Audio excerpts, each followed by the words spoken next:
Only an airline that Cubs play in Cincinnati. Oh my God, you go to Redskins and more Cubs fans, and they're terrible. I grew Ottie's nose. Thanks. Certain versions. Well, I know I like Ottie's. Morning, everybody. Morning.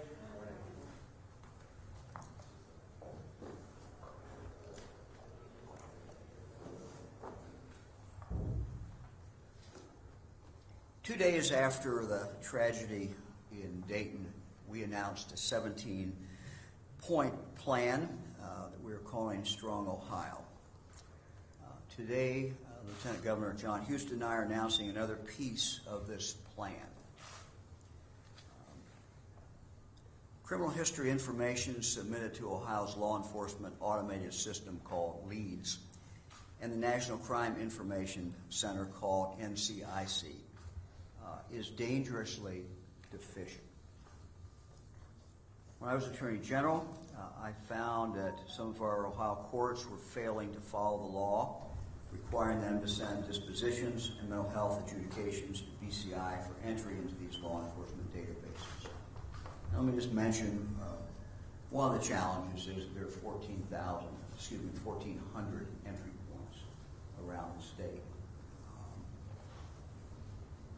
We then immediately began working with the non-compliant courts to get this critical information into these systems. When critical information is missing, bad things happen. For example, law enforcement could encounter a suspect with a violent criminal history and not know it. A school could unknowingly hire a teacher with a criminal record and not know it. Or a federally licensed firearms dealer could unknowingly sell a gun to someone with a disqualifying conviction because that conviction simply did not show up in the background check. Law enforcement could encounter a subject with a violent criminal history and have no idea. For example, could pull over someone on the highway. The data was not in the database when that officer walks up to that car. That officer would have no idea this could be a dangerous individual. This is what happened in Texas in 2017. A man's disqualifying domestic violence conviction was not entered. His background check came back clean. He purchased a gun and then walked into a church and killed 26 people. That gun sale could have been prevented had the right information been in his background check. The submission of dispositions and mental health adjudications by Ohio's courts improved, got better when I was Attorney General. But they're not where they should be. And now as governor, I'm in a position where we can do a lot more. Examinations by Ohio's 218 National Instant Criminal Background Check System, or NICS, NICS, that compliance working group that was put together originally under Governor Casey, as well as my Ohio Warrant Task Force. Both groups found that there are other serious flaws in the way Ohio shares criminal justice information, and that these must be addressed. Now is the time for us to act, and that's what I intend to do. Today I'm announcing that as part of our forthcoming Strong Ohio legislation that we are recommending to the General Assembly, we will be taking action to enhance the state and federal background check systems. Unlike the requirement for the entry of dispositions and mental health adjudications into LEADS and NCIC, there's currently, amazingly, there's currently no law in Ohio requiring the entry of warrants for violent crimes and protection orders into these systems. Let me say it again. There's no law in Ohio requiring the entry of warrants for violent crimes and nor for protection orders into this system. This makes absolutely no sense. This again puts our law enforcement officers at risk each day. It puts our citizens at risk, and it increases the chance that someone who shouldn't buy a gun will walk into a store and be able to buy one. The state and federal background systems are only as good as the information. Domestic violence and sexual assault into leads in NCIC within 48 hours of issuance. I think the average citizen in Ohio today would assume that already is required under Ohio law.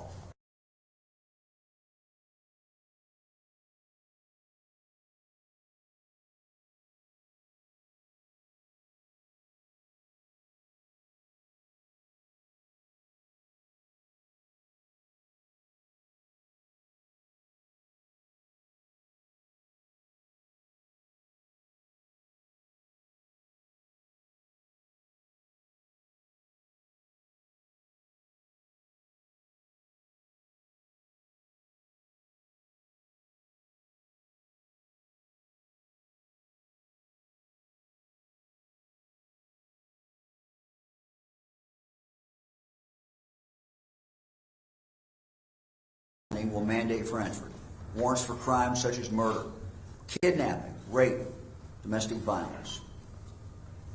This Tier 1 warrant offense list was developed this year by members of my Ohio Warrant Task Force. It was one of their recommendations. I formed this task force shortly after taking office to study the issue of unserved warrants in the state. And again, I think these facts will shock the average Ohioan. Our working group estimated that there are at a bare minimum 500,000 open warrants today in the state of Ohio. Yet, only 217,000 of those were entered into the state leads system. And of those, only 18,117 were entered into the federal system. What will happen, what can happen is obvious. For this large number of these individuals, if someone is outside their county, law enforcement will have no idea when they run them that there's an outstanding warrant for their arrest. And if someone leaves the state of Ohio, only a small portion of this 500,000 will show up in any kind of search that is done by law enforcement. Only a little over 18,000 of them. It means that law enforcement officers from one jurisdiction could pull over a wanted violent offender from another jurisdiction and have no idea that they were dangerous or that there is an outstanding warrant for their arrest. This is clearly a safety issue for law enforcement, and it's a safety issue for the public.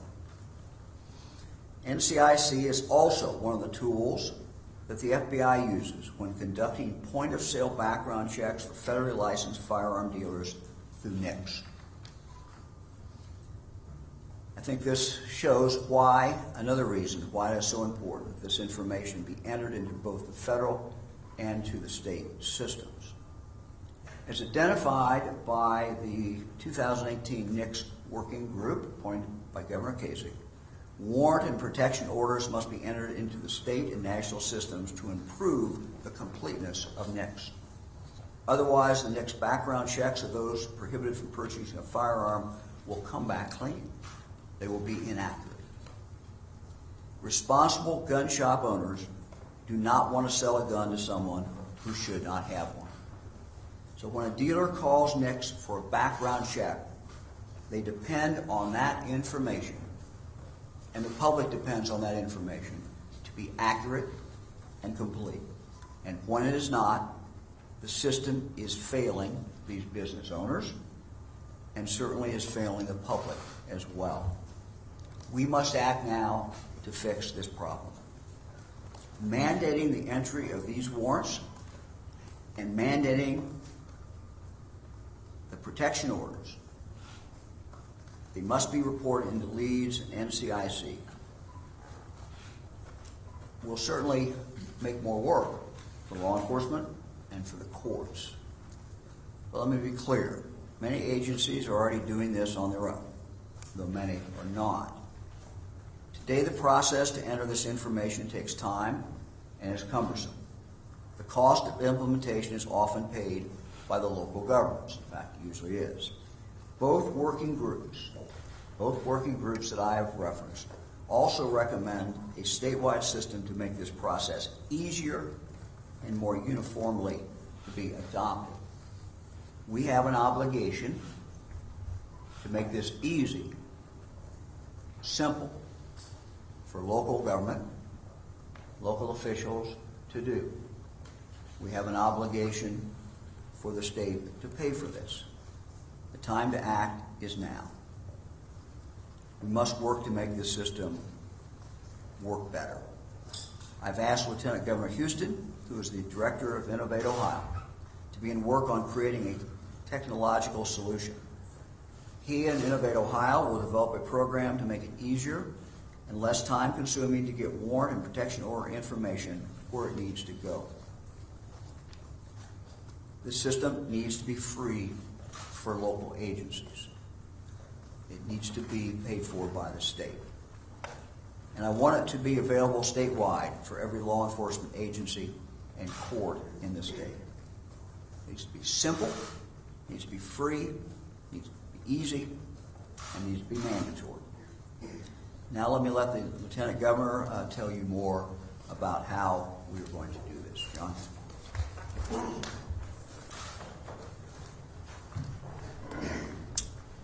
Thank you, Governor.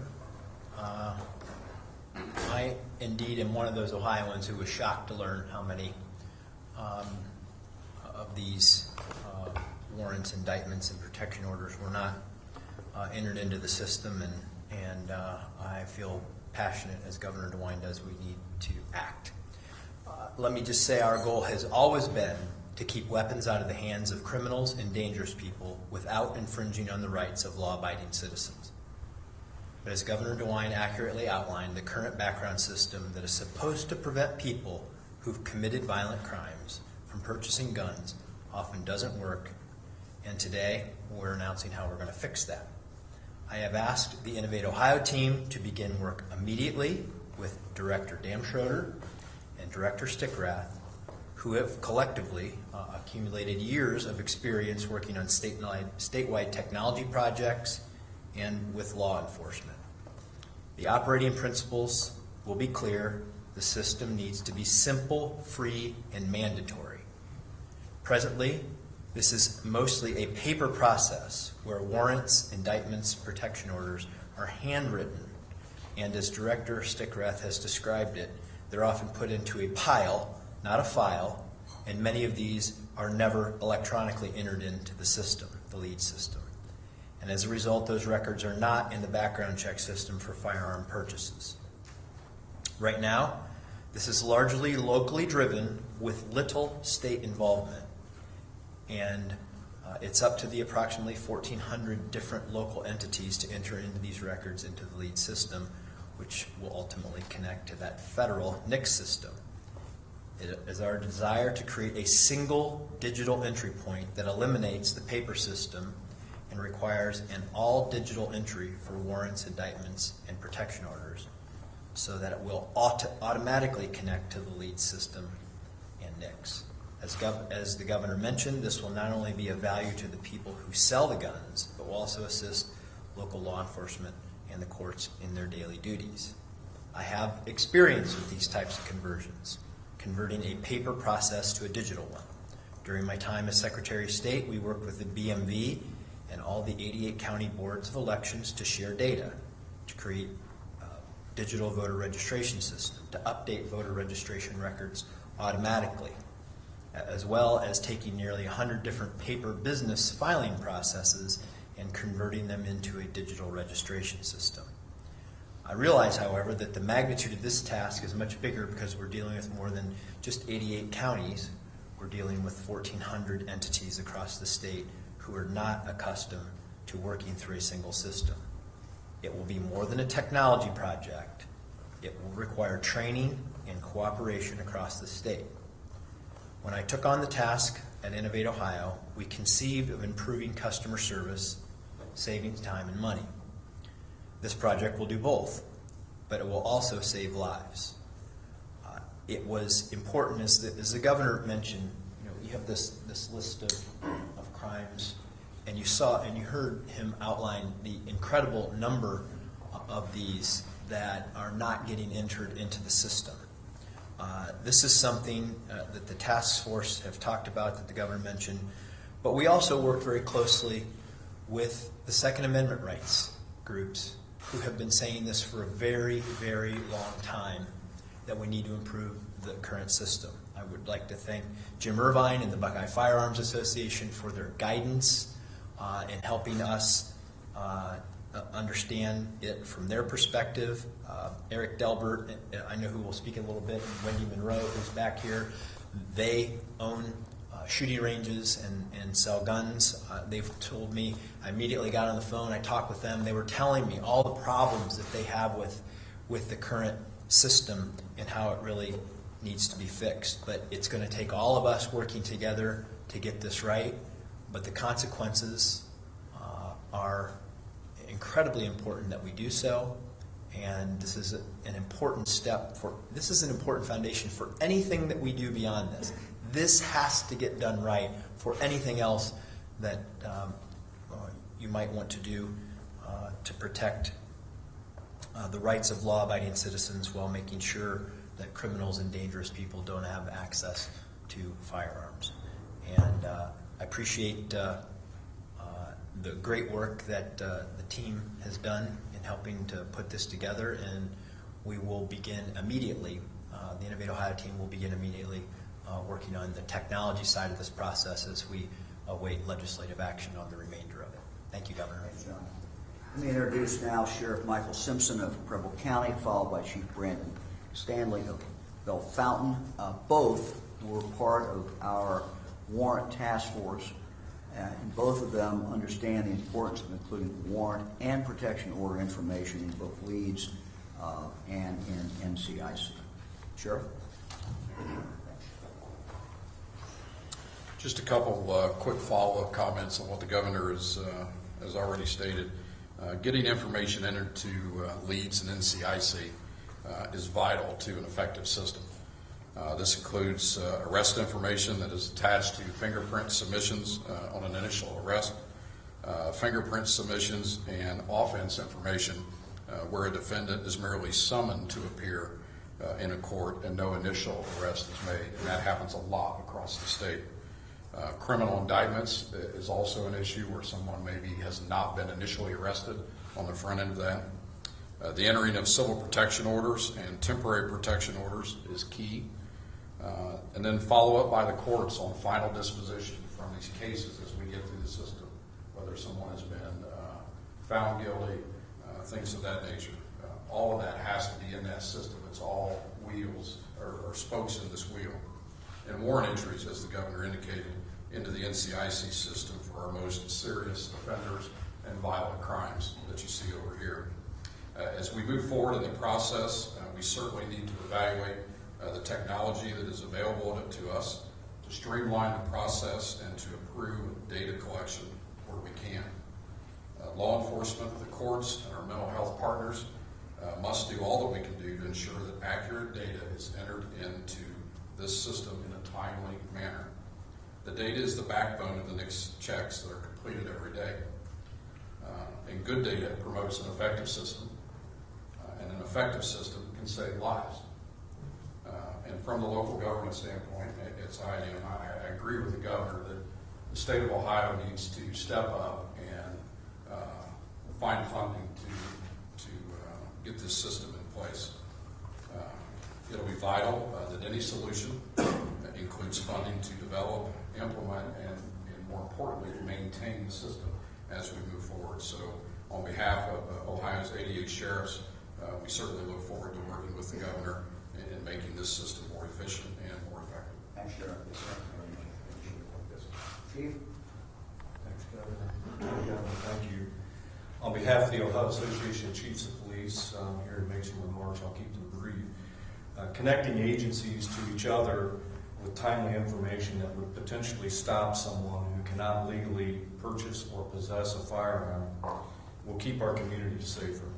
The e-warrant system can have real results when information is shared appropriately and when access to that information is more seamless.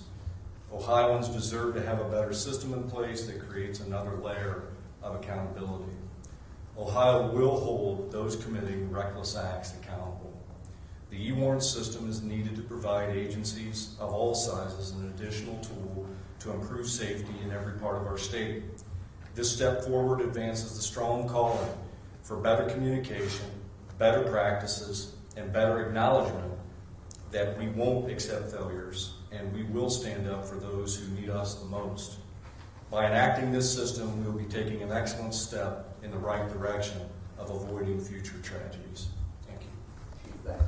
Appreciate it very much. Finally, I'm happy to have Eric Delbert with us today. He's the co-owner of LEPD Firearms Range and Training Facilities here in Columbus. Thanks. Thanks, Governor. Good morning, everyone.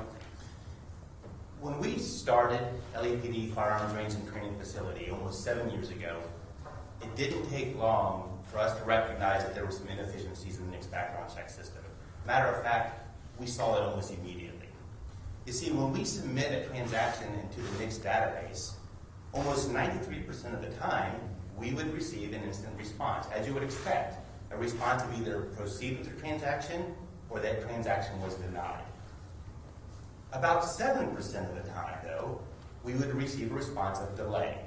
And that basically meant that something in that transaction popped up within the NICS system, and the system needed a little more time to determine if that person was legally able to possess a firearm. The problem comes in, though, in that oftentimes, after 3 days that go by, we never hear anything additional from the NICS system. And by law, stores can sell firearms at that point to that individual. Almost 20,000 times nationwide in the last 5 years, a firearm was sold to an individual, and at some point in time, a week later, a month later, or some point even further down the road, the system came back to that store and said that should have been a denial. 20,000 times in 5 years, the system allowed an individual to purchase a firearm because there wasn't enough information in the NICS database to make that a denial at the time. And they couldn't come to that conclusion in the 3 days. A few years ago in our store, we had an individual come in to purchase a firearm like they do every day, and we submitted the data to NICS, and it came back delay. Very common. Later on in that day, as we were awaiting a response from the system, the wife of that individual came in to us to alert us to the fact that this individual was actually prohibited from owning a firearm due to a civil protection order. She had the papers with her and gave it to our associates. Later that day, the NICS system returned a proceed for that individual. If she hadn't come into our store and to other stores probably around town, we would have sold that firearm to that individual who was a prohibited user at that time. LAPD and the industry has been calling for changes to the NICS background system for a long time. There's a lot of positive attributes to the system that we need to build upon, but simply speaking, we just need to make it more efficient on putting the information in there and make the information in there more accurate. The last thing we want to do is sell a firearm to an individual who is prohibited from owning a firearm and see that individual go out there and cause harm to fellow citizens and to fellow law enforcement. What's being proposed today by the governor and the lieutenant governor will have a measurable effect on keeping firearms out of the hands of criminals and the mentally ill in Ohio. Thank you. Happy to take any questions for anybody. Governor, how many of the open warrants for violent crimes found on the Tier 1 list are among the missing warrants not in the system? Are your task force aware or able to determine that? I don't think we have those numbers. I don't think so, do we? Yeah, we weren't able to discern the type of warrants that were missing on there. So of the 500,000 warrants, open warrants, we don't know how many of those are tier 1 at all. Right. That's correct. Very good. That's correct. And you know, certainly you have bench warrants, you have warrants from courts that are failure to show up. That might be a traffic offense. It could be something more serious. So no, there was no breakdown. But I think the most stunning figure is how many, just a small fraction of those half a million are in the national database at 18,000 or so. I mean, that's just, to me, is a stunning number, 9%. Governor, do you know of any other states that are doing this, or is Ohio taking the lead on this? Well, Ohio, I really can't tell you that. Ohio is, to some extent, in a unique position because we are such a local government state. And we have, over 1,000 law enforcement agencies in the state. We have 88 court systems, 88 counties. We have many municipal courts, we have many common pleas courts. So, with 1,400 entry points, that really has been the challenge. And I'll be quite candid, this is something that when I was lieutenant governor in 1991 started, we were focusing on because we saw that so many times you run someone and you get an initial charge, but you don't get a final disposition. It's improved since then. We made some progress then. We've made some progress when I was Attorney General. But I'm now in a position as governor to do a lot more. And what basically I have decided is that we need to really invest the money to make sure that we have a system that is usable. First of all, that's actually a statewide system. Number two, that it's usable and easy to use by the people who are using it out in the field. And three, the state needs to pay for it. Is there a dollar amount attached to that? I don't think we know the dollar amount yet, but let me just say that the essential function of government is to protect people. And so we're going to do this, frankly, no matter what the cost is. We have to do this. We've got to get this right. We cannot be in a position where someone who has an outstanding warrant for a serious crime can leave the county and no longer be subject to someone finding out that they have a serious crime. We can't be in a situation where we only have a small fraction of our outstanding warrants in the state of Ohio that if a person leaves Ohio, no one's going to know it. That's just a ridiculous situation. So, this relates to public safety in general. It also, the reason we're making it and grouping it as part of our whole package in regard to the Dayton shooting, the aftermath of the Dayton shooting, is this directly impacts on the accuracy of the background checks that are run when someone goes in to buy a firearm. So it is directly on point in regard to that. But it's past time to do this. And as governor, I have an obligation to get this done, and we intend to get it done. Governor, the San Jose Mercury News just...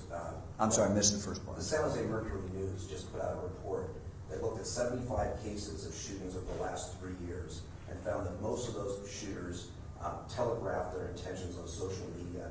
All of them bought guns legally, despite background check. How people are going to look at your list and say, most people who have those crimes don't buy guns legally. They buy them through straw purchases, or they buy them through friends. How would your background check? Let me go back to what I said from this podium 2 days after the shooting. We are proposing a number of different things. We cannot say that we will never have, if all of these are enacted, that we will never have tragedies in the future. But what we can say is that each one will help. Each one will make Ohioans safer. And so I think that we should not look at each one of these individually or separately. I think and look at it and say, well, that wouldn't have protected us here, or that wouldn't have stopped this. We have to take a holistic approach. Each one of these things that we have talked about has been thought out.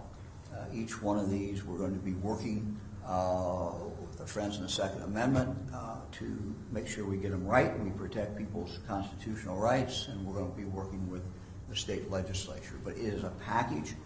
It's a package that it's important that each component part be passed, but you could take each individual part of that and say, well, that won't protect us in this particular instance, and I might say, yeah, you might be right, John. Governor, could I add, actually, we just provided you an example in Texas where it would have.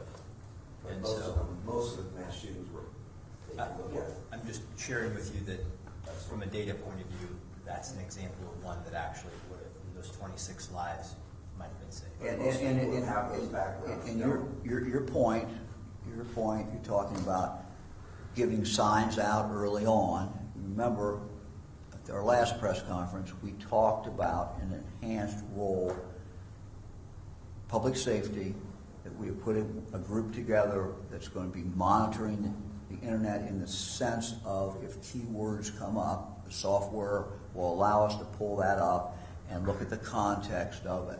You're absolutely right. There are warning signs almost every single time when you have these mass shootings. Let me say something else. Our goal, though, is not just to stop the mass shootings. We mourn the people who were killed in Dayton, and we will continue to mourn them. We also need, though, to mourn those people who are killed in Ohio every single week by people who are legally prohibited from having a gun.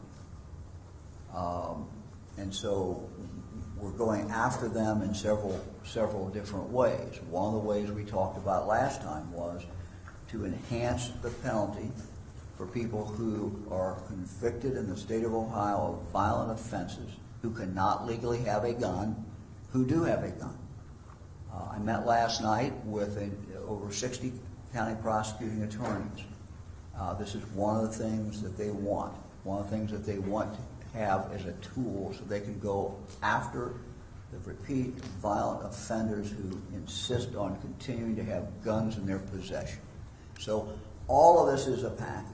All of this is cumulative. We have to do all of these things if we're going to protect the people of the state of Ohio. Governor, what do you think about Jim the Otte. side of this? We had yet another incident in Dayton this week where a person who apparently had mental health problems stole a police cruiser and sped away, then got into a crash in downtown Dayton, killed two 6-year-old children.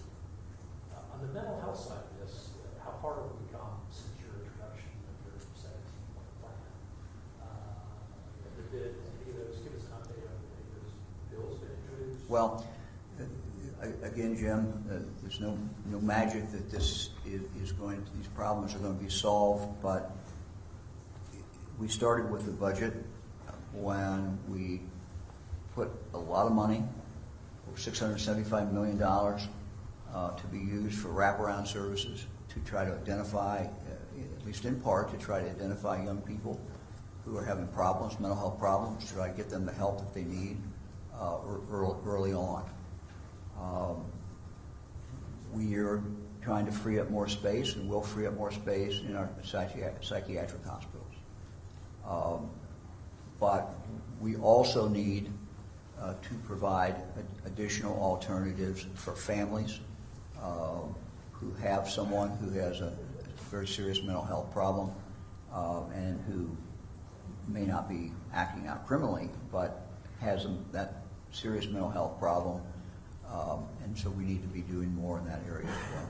Governor, what do you think about the draft legislation to put local opioid lawsuits under the control of the state attorney general? I think it's very important that in any of the settlements that occur or any verdicts that occur, that this money be dedicated to dealing with not just the opiate problem, but the drug problem that we have, the addiction problems that we have. So I think all the money that will come in needs to go for treatment, it needs to go for prevention, it needs to go to local law enforcement. Those three component parts. So I think that's, first of all, that's very, very important. I think the idea of that legislation, I think that would be a serious mistake.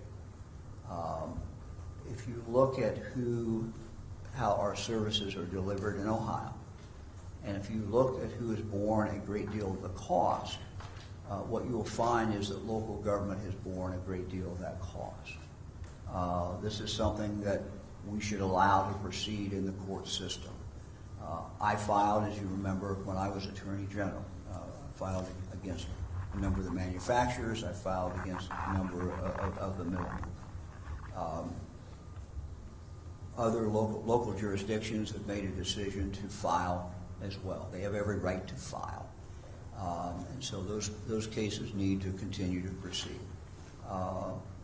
Certainly there's going to be, if you're going to have a settlement, you have to have a universal settlement, or the companies aren't going to settle. So I understand what the Attorney General was trying to do with this proposed legislation, but I think it would be a very serious mistake.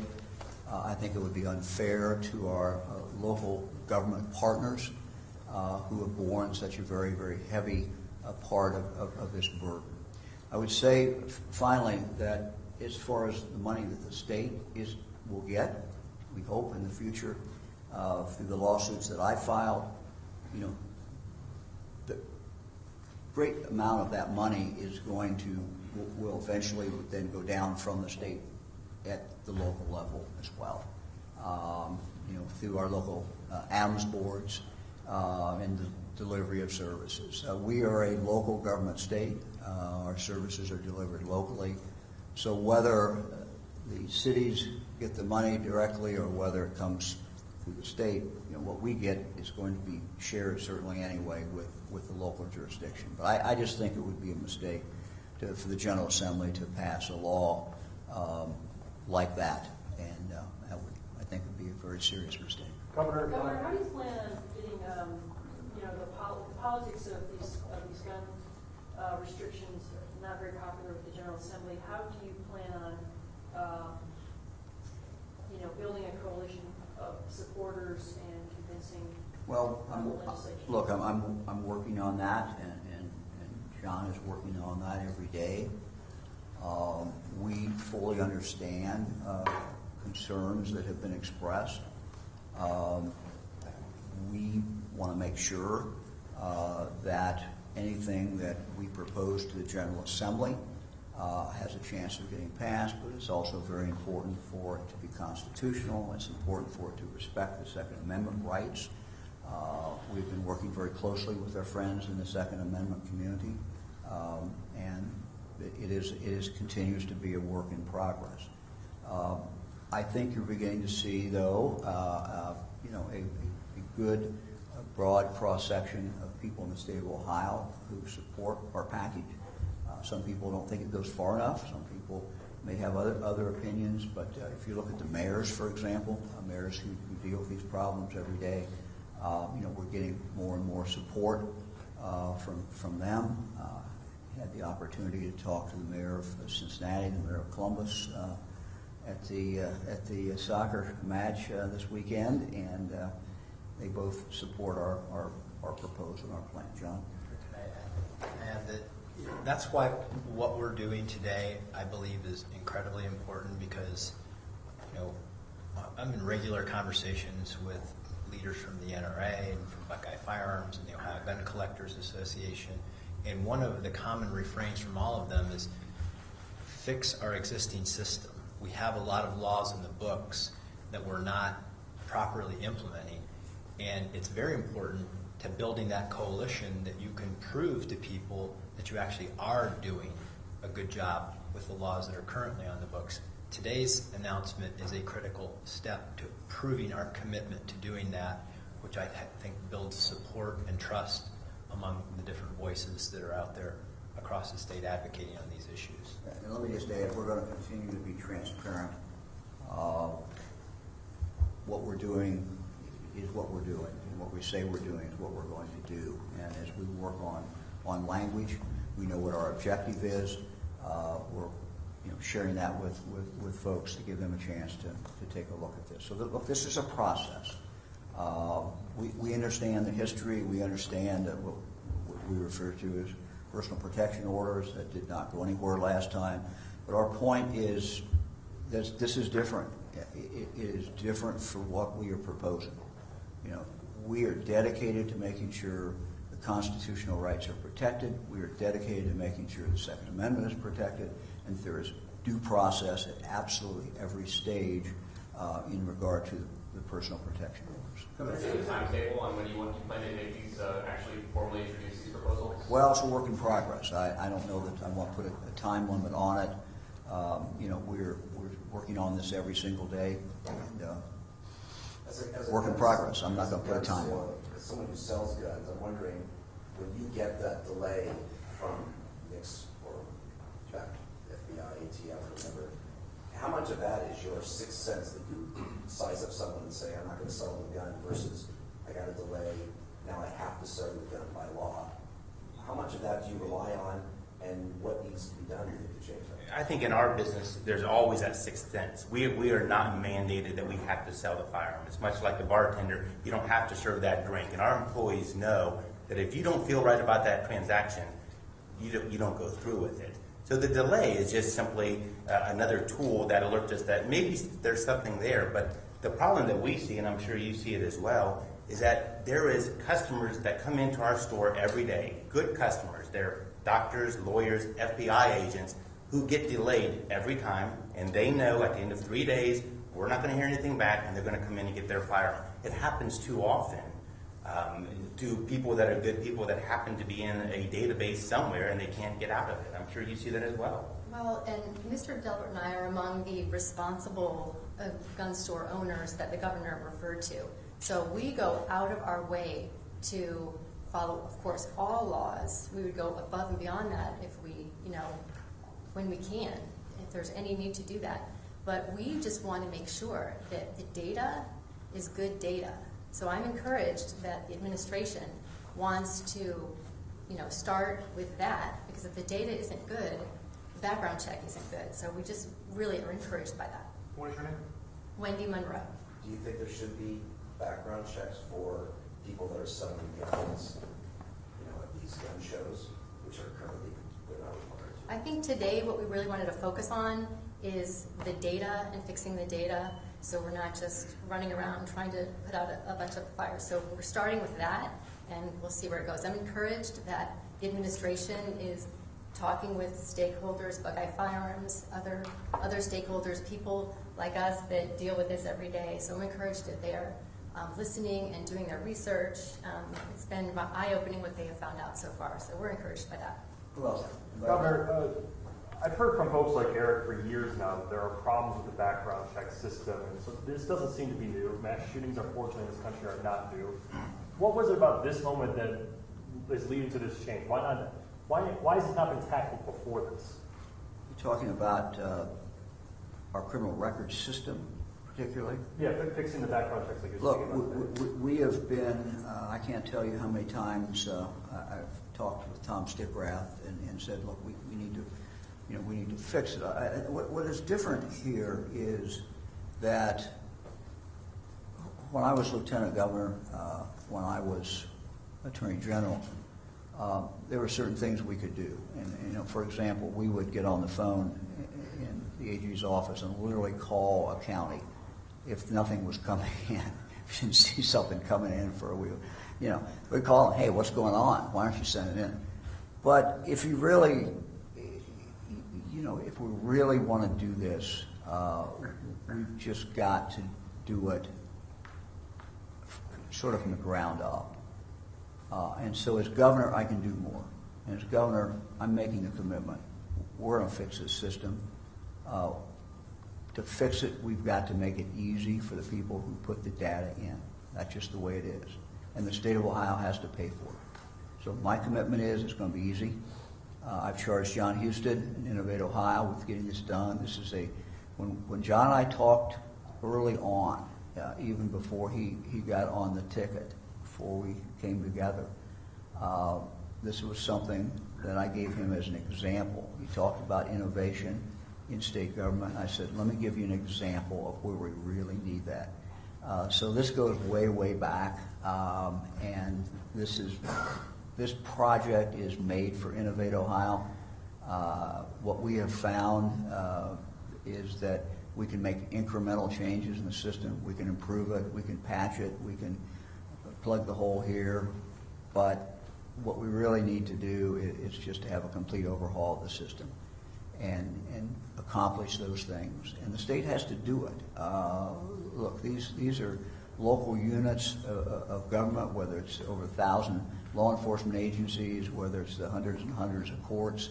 But ultimately, the buck stops with the state. The state needs to provide a uniform system, and the state needs to make it easy, and the state needs to pay for it. Governor, what's the state going to do? What's this? Okay, the system, is it something that you need to start board lawmakers approval or something you need to wait for their approval? And then what's the process for getting off the system if like you're not convicted of the offense? Well, as you know, anytime you're doing a big data project, there are a lot of different pieces to it. We will start immediately, but it works in tandem. You can build the technology solution, which we will, but then you have to train people to use the technology, and then we need the legislature to make it mandatory. Because if you build a great system and still make it optional, it's not going to be a very functional or useful system. And so all of this has to fit together: the technology piece, the buy-in and training piece from our friends at the local level, and then the legislative piece to mandate it. So they all have to come together for it to work. That's why it's. How long do you think that will take? I wouldn't want to put a time frame on it, but we will begin immediately on the technology piece while we wait for the other, while we build this process with the other partners. Somebody's back. Governor and Lieutenant Governor, you just kind of touched on this. So these are new information that you're requiring to be put in the system. How do you make sure that local officials actually put this into the system? Because that's been the struggle for the past couple of years too. I think exactly what we've said, though. I mean, look, these are not bad people. They're not holding back information to mess up the system, but they're holding it back because it's cumbersome to put it in. It's difficult, and kind of life gets in the way sometimes of doing what you should do. So we got to make it easy for them. We've got to make it so they can do it. But as John said, we also have to make it mandatory. And just to take the warrant side of this, I just think most Ohioans would be shocked if they knew that there could be an outstanding warrant for someone's arrest, and that person could go across the county line and no longer really, any law enforcement agency who ran the guy wouldn't know that they had that outstanding warrant. So these are things that we can do, things that we should do. John? Yeah, I would just add, really it's trying to take a two-step process and turn it into a one-step process. And technology should allow that to happen. But, this is not going to be something where, well, I've learned this. We're not going to say, here's how you do it. We're going to have to work with our local partners to design a system that helps make their lives easier and solves the problem.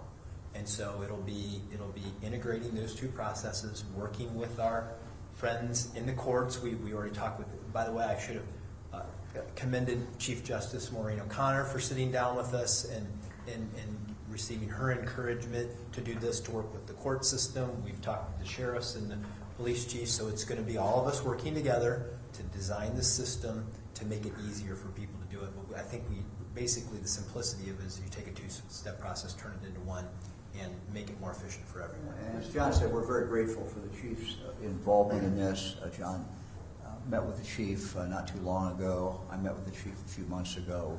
She's all in, and we appreciate her help very, very much. It's essential. Lieutenant Governor. This is the last question. To you both, Dayton, previous mass shootings in Ohio, like Chardon and Cincinnati, did not prove to be a tipping point. How do you think shooting Dayton will be a tipping point for substantial changes in how Ohio addresses gun policy? Why now?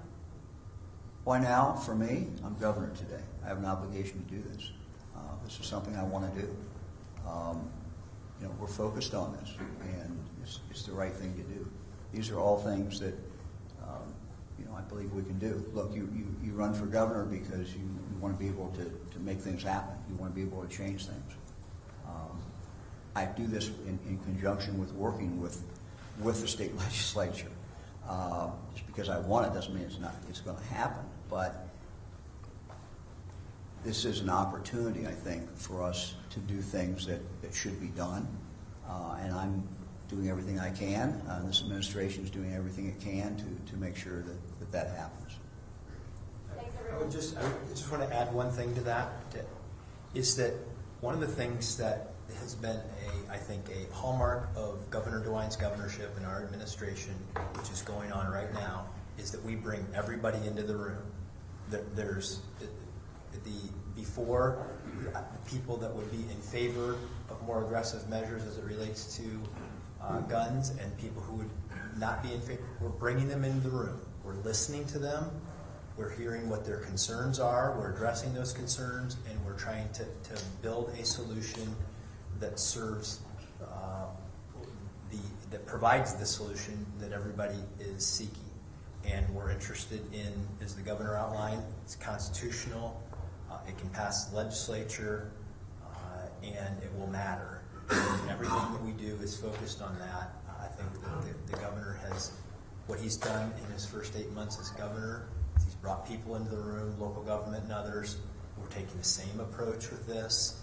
And because there is a level of trust that's being built between all of the voices in this conversation, I think we have a better chance than we've had in the past. Real quickly, Lieutenant Governor, you said this is an important foundation for anything that comes beyond this. What can come beyond this? Today we're talking about this. My point being is what we often hear is that, why don't you fix the system that we have now before you talk about other things? Very valid concern, I think, that are often expressed by our friends who are gun rights advocates. And we are stepping up to answer their challenge of fixing the existing system. Thank you. Thanks, everybody.